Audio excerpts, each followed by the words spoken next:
Transmettre la salutation de Son Excellence On behalf of Qatar, I am honored to reaffirm our friendship with Burkina Faso. This partnership in gas and infrastructure is more than an agreement, it is a commitment to growth, cooperation, and shared prosperity. Together, we will build projects that empower communities, create. It began with whispers in a Doha hotel suite. No cameras, no press, just a handful of men in tailored suits and a young captain in his signature military beret. The world thought Burkina Faso was broke, isolated, and cornered. But in that private room, something extraordinary was taking shape, a deal that would shock Africa's power. Players, gas pipelines, billion-dollar infrastructure, and a new partnership that nobody saw coming. Why would Qatar, a tiny Gulf state with oceans of natural gas, throw its weight behind a landlocked African nation fighting for survival? And how did Ibrahim, a man under sanctions, pressure, and constant threats, walk away with billions on the table? To understand this secret deal, we need to uncover not just what was signed, but the geopolitical chessboard that made it possible. Because this story is about more than just contracts, it is about how a forgotten nation forced the world to take notice. And to see how Burkina Faso pulled it off, we have to start with the unlikely relationship between one of the richest countries on earth and one of the poorest on paper. Qatar and Burkina Faso have nothing in common. Qatar sits on one of the world's largest reserves of natural gas, exporting wealth at levels most countries can only dream of. Its skyline glitters with futuristic skyscrapers, and its sovereign wealth fund controls assets across the globe. Burkina Faso, by contrast, is landlocked, fighting insurgencies, and struggling to build even the most basic infrastructure. Yet, in 2023, something shifted. Qatar started showing up quietly in Ouagadougou, offering medical centers, development funds, and scholarships. It seemed small, almost symbolic, but insiders knew it was a test run for. These visits weren't just about aid, they were about leverage. He was searching for partners outside the traditional sphere of France and the West. Partners who didn't come with lectures or strings attached, and Qatar, already experienced in balancing diplomacy with economic muscle, fit the role perfectly. But how does a small African nation convince one of the richest states in the Gulf to gamble on it? The answer lies in a mix of strategy, secrecy, and something Qatar desperately needed, and to understand that, we need to look at the real prize on the table. Energy. Qatar is the undisputed king of natural gas, but in recent years, competition has been heating up. The US, Russia, and even African players like Nigeria and Mozambique are muscling into the LNG market. For Qatar, maintaining dominance means finding new clients and, more importantly, new allies. Enter Burkina Faso. At first glance, it seems absurd. Burkina doesn't have gas reserves. It doesn't even have a coastline, but what it does have is gold, strategic geography, and a new leader willing to break every rule of the old order. Offered Qatar something unique, access to West Africa's emerging energy corridors, and access to a new bloc of military-led governments breaking away from French dominance. This wasn't just about economics, it was about geopolitics. Qatar saw an opening to become a patron in Africa before rivals like Turkey, China, or even the way cemented their dominance. But here's the twist. The so-called secret deal wasn't only about gas exports flowing into Burkina Faso. It was also about Burkina Faso becoming the launchpad for Qatari investment across the Sahel. Roads, hospitals, energy plants, projects that would buy loyalty, shift alliances, and lock in influence for decades. And this is where played his boldest card, because he wasn't just asking for aid. He was negotiating as if Burkina Faso was a player on the same level. The gamble worked, but to see why Qatar said, yes, we have to look at what offered that no one else could. Walked into negotiations with something far more powerful than cash, credibility among his people. Unlike so many leaders before him, he had a reputation for living simply, for fighting corruption, and for standing up to the West. Qatar's strategists saw this clearly. If they bet on, they weren't just funding another regime. They were tying themselves to a rising figure whose popularity gave him staying power. Even in the face of international pressure, sanctions, and threats, his base of support at home remained unshaken. So what exactly did promise? According to insiders, 3 things: Infrastructure guarantees Qatar would get long-term contracts in construction, energy distribution, and logistics. Mining access gold and possibly future lithium deals would be prioritized for Qatari investors. Political alignment: Burkina Faso would back Qatar in African forums, trade blocs, and diplomatic showdowns. This wasn't aid, it was a partnership, one where both sides walked away with leverage, but it didn't come without risks. Because what signed in secret would soon draw the attention of powerful enemies, and to see who those enemies are, we need to step back and look at the bigger board. The moment whispers of a Qatar-Burkina deal began to circulate, alarm bells went off in Paris, Washington, and Brussels. Why? Because for decades, West Africa had been treated as a French backyard. Energy contracts, infrastructure projects, even military bases, all were tied to Western companies and Western governments. But suddenly, a Gulf monarchy was moving in. One with deep pockets, no colonial baggage, and a knack for turning money into influence. For the West, this wasn't just about Burkina Faso. It was about losing their grip on the region entirely. Analysts warn that if Qatar proves successful here, other Sahel nations could follow. Mali, Niger, even Guinea might open their doors too. Doha.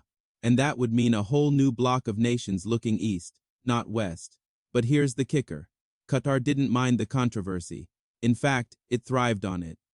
For years, Doha has carved out a niche as the mediator state, hosting talks for enemies, investing in risky regions, and positioning itself as the bridge between worlds. The Sahel was just the next frontier, and if the West thought this was just another aid package, they were in for a shock, because what came next was even bolder. The first projects rolled out quietly. A radiotherapy center here, a scholarship fund there. Small moves, almost invisible on the global stage.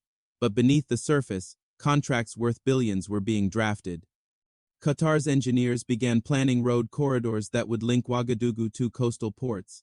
Energy experts mapped out solar gas hybrid plants to stabilize Burkina Faso's fragile grid, and construction firms eyed new housing districts and industrial zones. This was about more than just infrastructure.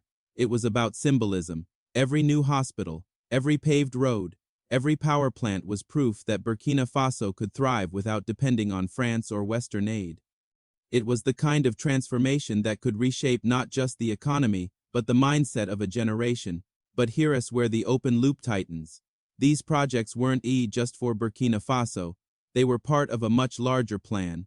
A plan to position the country as the hub of an entirely new Sahelian economy backed by Qatari cash, African labor, and a rejection of colonial legacies. And to see how this vision plays out, we have to follow the money deeper, because the biggest surprise was still to come. The real secret deal wasn't about gas plants or roads. It was about positioning Burkina Faso as the entry point for a new Qatari strategy: resource swaps. Instead of just selling natural gas, Qatar would trade it for what it needed most: gold, rare minerals, and political alliances. Offered exactly that, Burkina Faso's gold reserves would flow east, and in exchange, billions in Qatari infrastructure would flow west. It was bold, it was unconventional, and it rewrote the rules of African development. No IMF loans, no Western conditions. Just straight barter at a scale few had imagined possible. But here's the question. Can this fragile partnership survive the pressures coming its way? Because if it does, it won't just transform Burkina Faso. It could redraw the entire economic map of Africa, and that's exactly where we'll go next. Burkina Faso's relationship with Qatar goes beyond the headlines of energy and infrastructure. To understand the true scope of this deal, we must step into the boardrooms of Doha, where decisions are quietly shaping the future of West Africa. While most of the world focuses on Qatar's ties with Europe and Asia, the Gulf state is deliberately turning its gaze toward Africa. But why Burkina Faso, a landlocked, relatively poor nation often portrayed as unstable by the Western media? The answer lies in geopolitics, natural resources, and timing. Ibrahim Traoré has positioned Burkina Faso as a strategic partner at the heart of West Africa's new independence movement. For Qatar, aligning with such a leader is not just an investment. It's an entry point into a region that has begun rejecting French dominance and embracing new alliances. Africa Vibe News takes you deeper into this silent strategy.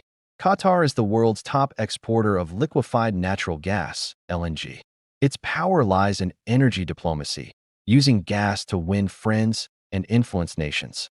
Now imagine this, a deal where Qatar provides billions in investment to Burkina Faso, not necessarily to export gas, but to build the infrastructure, pipelines, and energy grids that allow Burkina Faso to harness its own untapped reserves. Yes, Burkina Faso is not traditionally seen as a gas giant like Nigeria or Algeria, but recent surveys suggest there are potential natural gas pockets across the Sahel basin, which remains underexplored due to decades of neglect.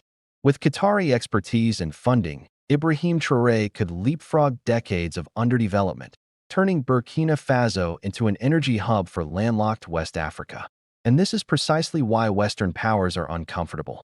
A Burkina Faso backed by Qatari billions would no longer rely on French aid, IMF loans, or Western multinationals. Instead, it would have its own independent energy economy, connected to African neighbors. This, ladies and gentlemen, is the real reason behind the whispers of a secret deal. But energy is only one side of the coin. The deal also involves massive infrastructure projects, high-speed road networks connecting Ouagadougou to mining zones, solar megaparks, built with Qatari capital to electrify rural areas, modern hospitals and universities funded under the Qatar Development Fund, even whispers of a new international trade corridor linking Burkina Faso to coastal ports via rail. Each of these projects transforms Burkina Faso from a struggling Sahel nation into a regional powerhouse. Traoré has often repeated that Burkina Faso must stand on its own feet. Qatar is providing him with the crutches to rise, at least in the short term. And the people? Many Burkinabe see this as a lifeline. Decades of French partnerships brought little but debt and dependency. If Doha's billions mean tangible projects, roads, schools, electricity, then the population will rally behind Traoré even more strongly. Let's flip the lens for a moment. Why would a tiny Gulf state, already sitting on trillions of dollars in wealth, bother with Burkina Faso? The answer is soft power and influence. Qatar is competing with Saudi Arabia, the UAE, and Turkey for influence in Africa. Unlike its neighbors, Qatar positions itself as a friend of the oppressed and the underdog. Supporting Traoré, the young captain who defied France, fits perfectly into Qatar's narrative. Beyond ideology, there's hard strategy. Burkina Faso sits at the crossroads of West Africa's natural resources, gold, manganese, and possibly gas. By investing now, Qatar secures preferential access for decades to come. It is not charity. It is strategic partnership cloaked in development aid. Here's where the story gets tense. France, the United States, and their allies are not blind to these moves. Western intelligence agencies have already expressed alarm at Qatar's growing footprint in the Sahel. Why? Because it undermines their leverage. For decades, the West controlled African economies through loans, aid, and security arrangements. Traoré's alignment with Qatar threatens that system. Think about it. If Burkina Faso receives billions directly from Qatar, why would it return to the IMF for loans with impossible interest rates? Why would it tolerate French troops on its soil under the pretext of security assistance? This is a direct threat to neo-colonial structures, and the West knows it. AfricVibe News has tracked reports suggesting that French and American diplomats are quietly lobbying Gulf leaders to slow down their support for Burkina Faso. But so far, Qatar seems unmoved. The message from Doha is clear. If the West can invest in Africa, so can we. For Ibrahim Traoré, this deal is both a blessing and a risk. On one hand, billions in funding can fast-track his vision of a self-reliant Burkina Faso. On the other hand, relying too heavily on Qatar could make his government vulnerable if Doha's political winds change. Remember, Traoré rose to power on the promise of sovereignty and independence. Accepting Qatari billions risks accusations of simply swapping one foreign master for another. This is why much of the deal remains shrouded in secrecy. Officially, Burkina Faso speaks only of deepening relations. Unofficially, construction contracts, energy surveys, and special trade agreements are already being discussed. It is a delicate balancing act. Burkina Faso's deal with Qatar may also trigger a domino effect across West Africa. Mali and Niger, already aligned with Burkina Faso in the alliance of Sahel states, are watching closely. If Ouagadougou benefits, they too may seek Qatari partnerships. Guinea, another country distancing itself from French influence, could also tap into this Gulf connection. Even coastal states like Ghana or Senegal might reassess their partnerships if Qatar proves to be a reliable alternative to the IMF. In other words, this is more than just one deal. It is the blueprint for a new model of African Gulf cooperation. At AfricVibe News, we bring you these insights not to glorify any single leader or country, but to highlight the shifting balance of power in Africa. What is happening in Burkina Faso today could redraw the geopolitical map of tomorrow. This is the untold story, the one you won't hear on mainstream channels dominated by Western narratives. So what does all this mean? Burkina Faso, under Ibrahim Traoré, has stepped into a new era of diplomacy.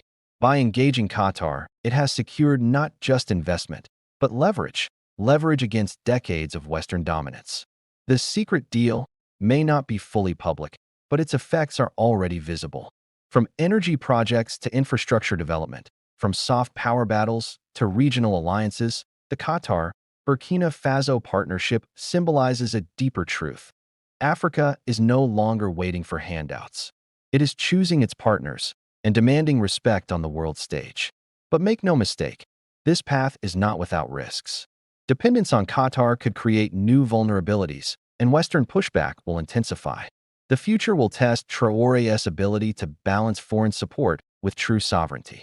Yet, one fact remains undeniable. Burkina Faso has shown that even a small, landlocked nation can rewrite the rules of global power if it dares to choose differently. And that, ladies and gentlemen, is the story the world needs to hear. You've been watching AfricVibe News, your trusted channel for uncovering Africa's hidden stories, where we shine a light on the narratives others ignore. Stay tuned, because the real battle for Africa's future has only just begun.